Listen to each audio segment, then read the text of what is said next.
Welcome back to the Basic Bee podcast. I'm so happy to have you here. And I'm really excited because I get to talk to my friend, Nicole Cheri Oden, and we're chatting all about the legal side of collaborations. And frankly, I'm going to make sure that I link the email because this whole conversation was inspired by an email that Nicole sent out. And I was like, literally wrote back to her and I was like, can you please come on the podcast? Because we all need some help. So before I bring her on, let me introduce you to Nicole. A licensed attorney in the state of California for 12 plus years, Nicole left big law to start her own virtual law firm, Nicole Cheri Oden Law PC, to make trademark registration and boutique legal services accessible to small business owners across the U.S. After Nicole started working with fellow online entrepreneurs, she found many of them were overwhelmed by their legal needs. Hands up if that's you, because it's totally me. So she opened her digital shop, Legal Templates and More, to bring legal awareness and protection to small business owners. Her attorney-drafted templates are customizable for almost every industry, making legal protection available to everyone. Hello, my friend. Hi, I'm so excited to be here and chat with you today. I know, finally. And it was funny, before I hit record, we figured out that we met like years ago in an online community. So it's kind of cool that we're now going to be able to chat collaborations. Yeah. And it's funny because I've watched your journey along the way and like been cheering you on the whole time. And some of my best friends, that's kind of where I've met is in the online space. So it's really neat to me to be able to work with my clients and make friendships with people I've never even met in real life. So. I know. And they're everywhere, at least for me. Like they're literally all over the globe. It's really cool. All right. I'm going to hit you with the question I ask everyone before we get into the topic. So as a reminder for the audience, there are no wrong answers. So whatever comes through is perfect. Which do you believe is the most important for sales? SEO, storytelling, or social proof? Storytelling. Ooh, say more. Yeah. I think people connect with stories, and it's something that I'm experimenting with and fine-tuning and tweaking in my own copy and advertising and everything that I do because, it's one thing to show that social proof with clients. I think it's a component of it. But I think people connect with stories and they see themselves in stories and you make them the hero versus you and your business. And so I think it's a fun way to kind of grow exposure for your business by sharing stories. I love that answer. Really, honestly, like every single one is right though. So good job. All right. So with collaborations, just like let's start from square one. What are some different collaboration types that come to mind or that you find yourself, creating legal resources for or even just talking with people about? Yeah, I mean, it's so fun because collaborating feels like such a natural way for you to team up with not just friends, but also like business colleagues and even people in different industries to kind of gain exposure through both audiences. But things like podcasting or guest blogging or affiliate programs or referral programs, joint ventures, events, retreats, workshops, there's so many different ways that you can kind of brainstorm like, hey, let's work together and grow exposure. Yeah, you even mentioned more than I had even thought about, like even retreats and workshops. I was like, oh, I had like a short list prepared. I'm like, gee, there's so many. And people are constantly like, I'm in Jordan Gill's world and I'm always watching to see like what collaboration she pops up with. And she thinks of some things that are outside of the box that maybe she's like the way shower with them. There's so many different things we can do. So in your personal opinion, what's the power of collaborations? Like you mentioned, definitely the exposure, but like what else do we get? Yeah. Well, I mean, you're building credibility, right? Because you're essentially borrowing somebody else's audience. They've built that trust factor with their audience. And so you're borrowing that and they're giving you that platform to share.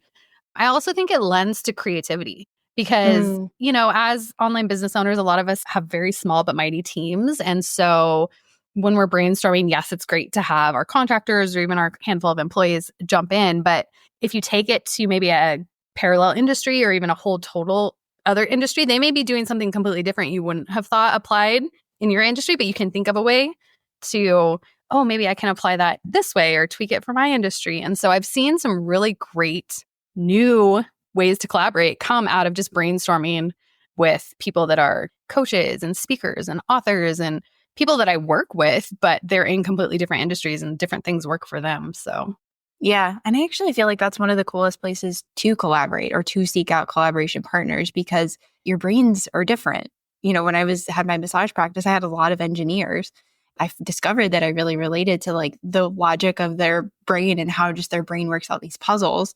And then I'd had a literal artist who would paint, and, her brain worked in a completely different way. But it's really neat to collaborate with different people because of the industry, because of how their brain works, because of the creativity that's possible. I love that. That's such a great perspective on it. Yeah. And from like a different perspective, so I'm an attorney and I'm like self-professed, like super analytical, like left brain, like that's where I live. But a lot of my clients come to me and they're more right brain and they're more in the creative industries. And so it's kind of like this yin and yang when we work together. And so earlier this year in April, I actually sponsored an event for one of my clients. And she's more in kind of the metaphysical space. And it's coaching, but it's more of the mindset, personal development side of things. And so it was fun for me to watch. Here I am in my business attire with my sponsorship table, chatting about trademarks with people. And she's up there talking about feminine and masculine energies and how that plays into money growth. And she's doing breath work and all of these things. And she sold like $2.2 million from stage in a 24-hour period. And I was like in awe. So it's so intriguing to me to watch these different perspectives and these different ways that you can run your business. And it just had my brain going a million different directions. And I came home with all sorts of different ideas to implement for my law practice. I can only imagine my brain would have been doing the same thing. And actually, like even as you're talking, collaborations are definitely cool for our audiences and very beneficial for them. But I also find as you're talking, I'm reflecting, I'm like, oh yeah, there have been plenty of times where I've been part of a collaboration that actually benefited me, where it felt like it filled my cup up or exposed me to something that I wouldn't have known about before. Yeah. And so it's like the intangible that you get out of the collaborative process too, I think. I think it makes you so much more well-rounded when you're not just like a business of one. So yeah. All right. So how do you feel about like maybe let's look at the legal considerations for some different types of collaborations? Sound good? Yeah. Okay. So podcasts, since we're here, let's start with the podcast. So what are some of those things that I'm probably not doing that I should be doing? Well, if you have a podcast and you bring guests on, you should have a guest podcast release to have your guests sign that essentially says that they're participating and they're sharing their face and their voice and their opinions, and you own the recordings. And there is a license for you to have the use of those recordings and use them how you see fit. Maybe edit an episode. It'll talk about things like, are they going to get payment if you decide that you're going to use the recordings maybe in a course or in a seminar or some other type of format other than the podcast? Can they use the recordings? There's all sorts of different things you have to think about because the intellectual property rights that come with your guests' words and what they're sharing on your episodes, it's their intellectual property. You own the recordings because you're recording. So those are your rights. But, as I'm speaking today, these are my words. And so having that release that says, hey, you can use my words for your podcast, or if you're going to use it in a different manner, having that license for you to use it is really key. Hypothetically, someone doesn't have the release in place and they've already recorded with guests. What should one do at that point? Like, is there any going back to guests and just being like, hey, want to make sure that we're covering both of our tushes? Or like, what do you do? Yeah, I've had this conversation with quite a few clients actually that come to me after they've been podcasting for a year or two and they've got, maybe hundreds of episodes under their belt. And they're like, so I launched. And then I brought on like a bigger name and they were like, well, where's the release? And they won't record unless there is a release. So it is possible to get something in place and send it after the fact and say, hey, like we're cleaning up the legal back end of the business. We'd love for you to sign this release just so that things are really, really clear about your rights, my rights, responsibilities going forward, and just be really clear with the people that you've had on. And, 90% of the time, they're just going to sign the release and go along their merry way. With all contracts, you have to kind of expect there might be some push and pull and some requests for revisions to certain provisions. That's kind of part of business and contract negotiations. So you just kind of have to be comfortable knowing there may be a little bit of pushback. But for the most part, most people will sign the release. And because it protects them too, right? It gives them expectations in terms of like, you're not just running out there and maybe like selling it in terms of the course, or maybe you want to be able to include it in other materials. And I have a podcast guest release template in my legal shop on NicoleSheriOden.com. And it is pretty expansive and it allows you to use the recordings kind of as you see fit, and your guests, they agree to that in advance. So it's kind of knowing your expectations and what you want to do with the episodes and drafting a release that's really clear and lays it out for your guests. I love that you pointed out something that to me is really important, that it's not only good for me, but it's also beneficial for the other person who's signing it, whether it's a client or a podcast guest or whoever else we're going to talk about today. Yeah. Well, I mean, because legal's a two-way street, right? I mean, it's most of the time we want to protect our tush. I mean, it is what it is, right? As a business owner, we want to make sure we're protected. But it's also making sure that those expectations and those boundaries are really clearly laid out for our clients, our customers, our collaborators, whatever it may be. And that's kind of why I like to try and reframe the view of how we look at legal. It makes it a little bit more accessible. Even as you're saying that, I'm thinking like, what are the times that I've signed contracts? Well, like a rental agreement or purchasing a car or something like that. And it can feel very much like it's protecting the other person and not you. Like you don't feel like you're being looked after. They often feel one-sided. But especially in something like this, where the whole point is collaborations, you definitely want to have something in place. I understand for both parties. Yeah. I mean, because, chances are slim, but things go south sometimes, right? You can have an issue come up. You could hit record with somebody and decide that you don't want to air the episode just because for whatever reasons, maybe you don't agree with points of view they shared. Maybe it just was a really awkward interview, whatever it may be. So your podcast guest release would lay out that you have the right to choose not to air an episode. Versus if you don't have an agreement, somebody could be really mad because they were relying on that episode for some reason and, start a whole huge thing. So again, it's just about expectations. Yeah, that's a very good perspective. Is there anything else that you see podcast hosts or guests missing when it comes to legal? Yeah, I mean, so having a guest release is really key to make sure that you have the rights to share the episodes. I think, too, if you have like a podcast editor or somebody who's behind the scenes, like managing your podcast for you, having one of those agreements in place is also important to make sure there's expectations. And normally that would come from your podcast manager, your podcast editor, whoever it is that you're working with. But again, laying out clear expectations in terms of like, when do you have to get the recordings to them? How soon do they turn them around to you? What is your podcast manager doing? How many episodes are they posting a month and for what price? And all those things that seem very basic. But again, it's like a rule book, right? So if something goes south, you can look at the rule book and say, okay, this is how it was supposed to go. What does my contract say if things didn't go that way? Like, what do we do next? And you've already kind of had that meeting of the minds because you guys have both signed the agreement. That's a really good point. You mentioned one of my other favorite things, which is guest blogging. What's the legal side of guest blogging? Yeah. So every now and again, hear something come out about how like, oh, blogging's dead. But it's funny because I don't really feel like it's gone anywhere. If anything, It hasn't. Yeah. I think it's making almost a comeback because of the thought leadership piece. With AI trending, you can very clearly tell when somebody's kind of spit into ChatGPT, like, hey, give me a blog post on blah. Because you can tell it's AI drafted. You can tell. But if you're actually leaning into the thought leadership piece and drafting blog posts and you have somebody else come on to do a guest blog post for your site, again, you want to make sure that there is a release in place that says what you can do with the blog post. Also including provisions like, this is my copyrighted material. Like, this is something that I drafted. It's an original work of authorship. And I will hold you harmless if somebody comes after you and says that you're infringing because it's on your site and it's my work. So things like that.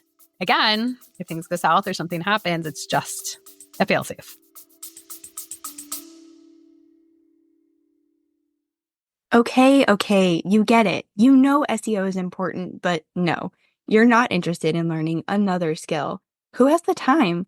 But who are you supposed to trust with the task of getting SEO to work for you? Someone who won't ghost you mid-project or treat you like a dum-dum lollipop. Someone who actually wants to empower you and your team with all things SEO. Hi, yes, it's me, Brittany, and you are the person I created the SEO packet for. You're curious, you want to understand this thing better, but like only a little bit. You don't actually want to do the doing. This way, you get the key SEO stuff super fast, and you get support throughout and beyond the project. No more letting Google gift you the wrong SEO strategy. Time to put the right words in the right places and get found online by the right people. Find all the info you need below.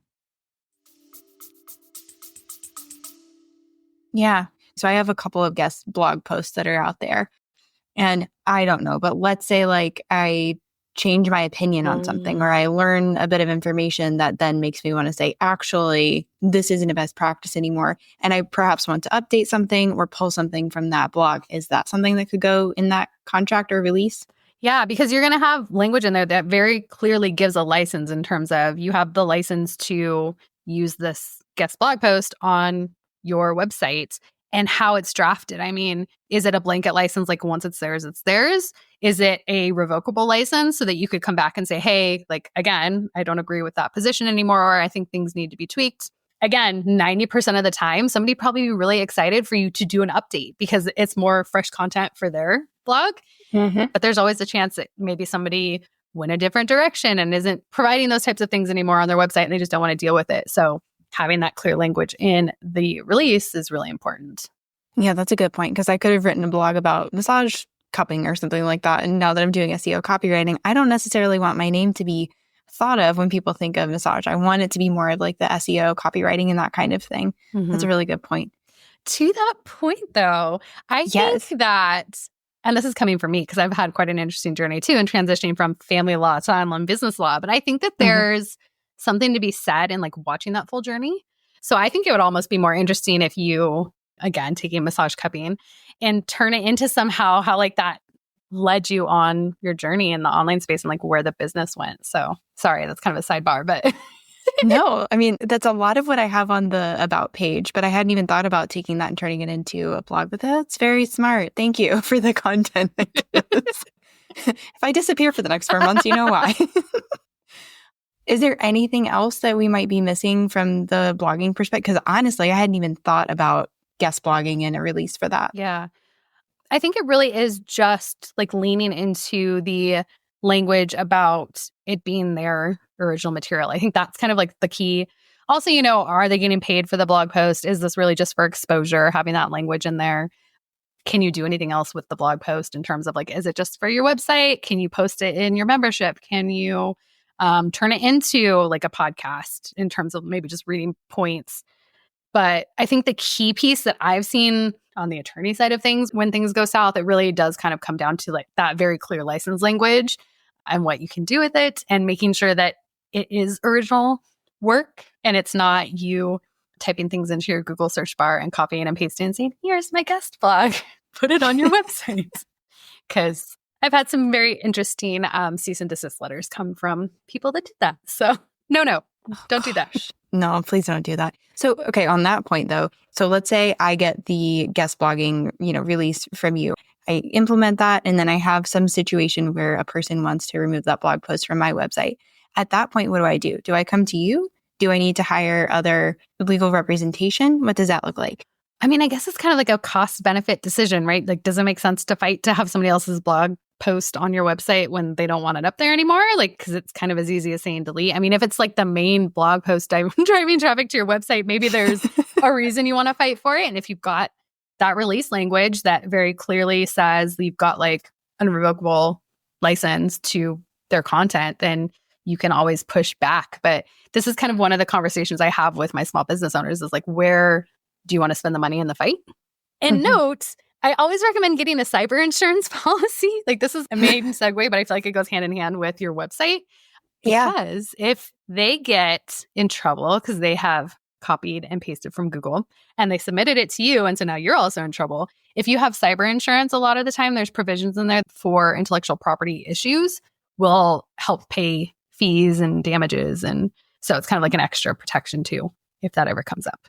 But yes, you can always chat with an attorney if you have somebody come to you and just say, hey, what are my options? What way can I go? What can I do? And then weigh it out with them in terms of how you want to respond. Yeah. I mean, is it very common for you to see something like that? No, most of the time people write the guest blog post because it's a site that's going to also be driving them traffic and visibility. I think your example of like tweaks and updates and changes is kind of something that I see. And a lot of the time, most of the time, people are open to like, hey, okay, well, let's leave this initial blog post in place because there's the SEO juice built behind it, right? And let's put a note in there that says, hey, this has been updated, head to this more recent one. And then there's kind of more traction for both of you guys. So I see that more frequently. I love that, especially from an SEO perspective, because the updates are definitely amazing. Yeah. You definitely get SEO. The updates are amazing because I always like to say Google's looking for where the party's at. So if you're updating things or if you're adding pages or if you're whatever it may be, whatever activity is going on, Google's like, oh, they got something pretty cool going on over there. Okay. And then they want to see people come in and stay and all that good stuff. Yep. But I also like the idea of linking it to like, hey, there's an updated version over here, and just providing them that link. That is so smart from an SEO side of things. I love it. This is great. Okay. So another, collaboration example would be like affiliate marketing. What's the legal side of all of that? Yeah. So affiliate marketing is complicated sometimes. It's a big one. Yeah. Well, I mean, the Federal Trade Commission, the FTC, is involved in online advertising. And so they have kind of their own very strict set of rules. And so if you sell digital products, digital courses, downloadables, any of those types of things, and you have an automated affiliate program on your website. So if somebody uses one of your affiliates links and then it tracks back to them when somebody makes a purchase, you have to have kind of very clear guidelines in terms of like what's okay and what's not for their advertising so that you're abiding by what the FTC says is allowed and not allowed. So having really clear terms and conditions for your affiliate program, I think, is one of the best things that you can do for yourself, because it, again, is going to outline all those expectations for, like, can they self-purchase? Can they use their affiliate link to purchase things for themselves and then get a kickback? Where can they advertise? You want to be very clear. Maybe you don't want your affiliate link on, pornographic websites or websites that sell guns or and it sounds kind of like, oh my gosh, do I really have to stoop that low? Well, I mean, if people are going to be getting a payout from using your affiliate link and they're going to be blasting it all over the internet, you want to have some control in terms of like, these are the rules. And if you don't follow them, then you're no longer an affiliate. Right. What issues do you see come up with affiliate marketing? Well, so that's one of them, where people go blast their affiliate link all over everywhere, websites that they shouldn't be on, and then having to pull them from the program. I've seen some people go in and try and recreate things that they've signed up for to use in their own business and pass it off as theirs. And this goes to just digital products too, having terms of use for your products that people are purchasing that says, hey, you can't use my product to create a competing product and then you try and pass it off as your own and sell it. The self-purchasing can be a pain in the butt sometimes. I think issues with viewpoints too, and having a very clear expectations of what my affiliates can and can't do when they're sharing things. We're in a really politically charged climate. People have very strong opinions. And so kind of vetting your affiliates to make sure that, not that they're all people that are just like you. That's not what you want your affiliate program to be, but you also don't want them out there spewing hate speech and then being connected to you and your programs. So again, having those terms and conditions that kind of include what they can and can't do as an affiliate. And then you have a gentle, if you're not abiding by these, then you can be removed from the program. So you can say, sorry, look at this paragraph or provision. It's just not working out anymore. Here's the door. Bye-bye. It's so funny because it really does sound like it's just the basics and it should be common knowledge. And yet, even thinking about going and using my affiliate link somewhere where I shouldn't be, I'm like, I just wouldn't do that. But the fact that not only does it cross someone's mind, but that they take action on it, it's like, oh, okay. People are out here doing crazy things. They are. And I mean, that's kind of part and parcel of the online business world, right? It's an amazing place because it has made starting a business, the barrier to entry is de minimis. Anybody can go buy a domain, set up hosting, launch a website, and be selling things in a very short period of time, whether it's services or digital products or drop shipping or whatever it may be in the online space. But with that low barrier to entry, it's also made people skip some of the fundamentals that should be in place before they're launching. In my opinion, having written contracts in place is one of the first things that you should do. Really chatting with an attorney and just getting the legal lay of the land in terms of, should I form an entity? Should I form an LLC? Am I fine being a sole proprietor? What insurance do I need? What contracts do I need? And then you start bringing in clients or you start making sales. That foundation is really key to making sure that you're protected, but there is some skipping the steps that happens. Yeah. I also think there's a lot of just intimidation. Yeah. Because if I think back to when I started either of my businesses, just the intimidation factor is so high because it's I'm just a little of me over here. Do I really need to go talk to an attorney? And the answer is yes. So, I mean, is that something that you offer or do you have a place that you recommend people go to talk to an attorney?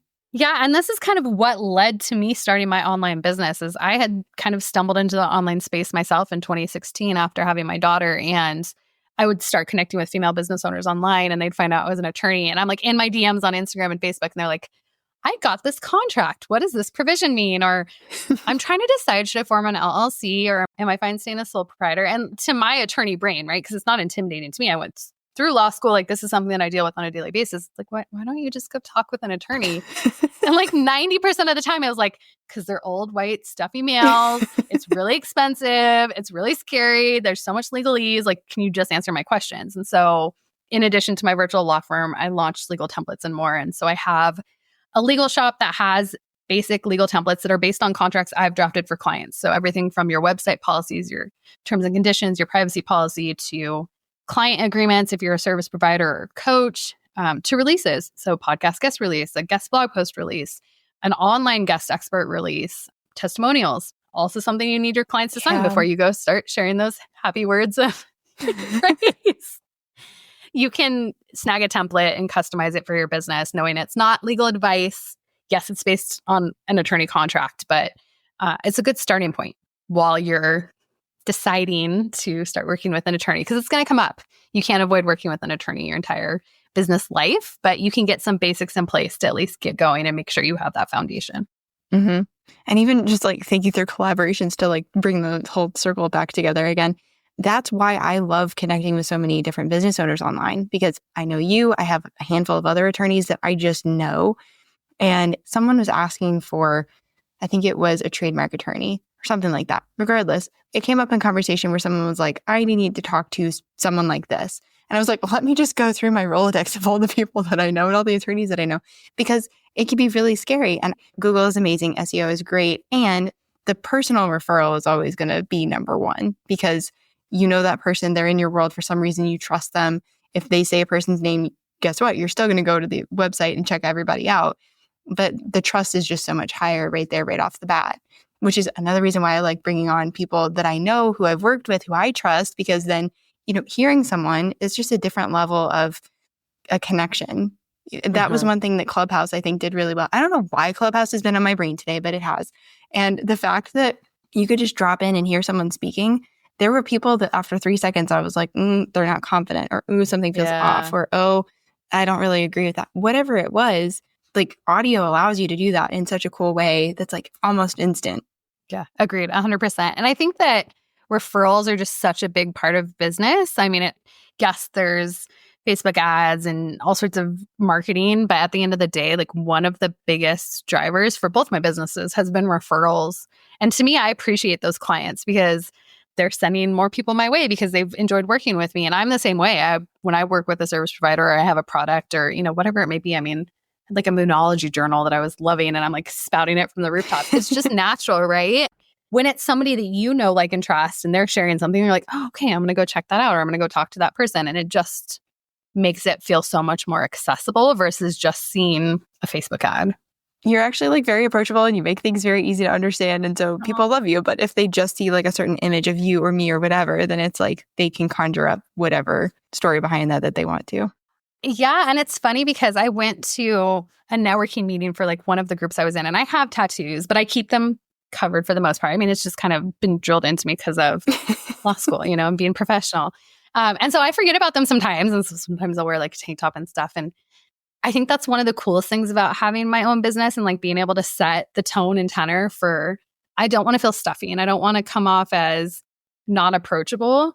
I enjoy that my clients and I have a good rapport and we can speak normally, and then I have to switch into legalese to explain things, and then I can switch back. And that's just kind of one of the tenets of my business. So, and that's how I want legal to be for all online business owners, honestly. I don't want it to feel stilted or scary. I think it should just be a conversation, even with your clients. I mean, you should understand what your contract says, and being able to sit down and kind of just have a casual conversation about, hey, this is what my contract says, and do you have any revisions? No? Okay, let's sign, and away we go.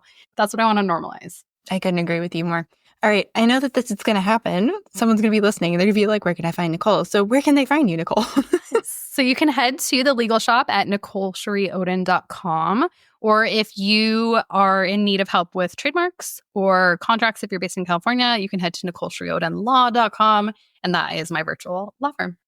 I love it. Thank you so much for joining me and breaking all this down and just being a normal person who happens to speak legalese.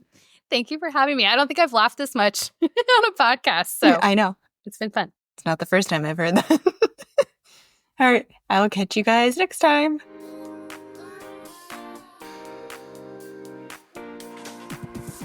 Hold up. Why are we talking about blogs coming back? they never went anywhere. Now that we've got that cleared up, a strategy that all business owners need to be implementing with their blogs is, no surprise to anyone, SEO. Because blogs that are optimized for SEO bring in that warm to hot traffic to your site, build your authority in a sustainable way, and increase conversions much more easily. Where I see entrepreneurs getting tripped up when they even hear the word blog is that they don't know what to post, don't know how frequently to post, and don't know how long the blog posts should even be. So I'm clearing all of that up with my 2-part blogging workshop for business owners in January. It even includes my darn near world famous blogging email course. Check out the deets and take a peek at the additional support options at the link below.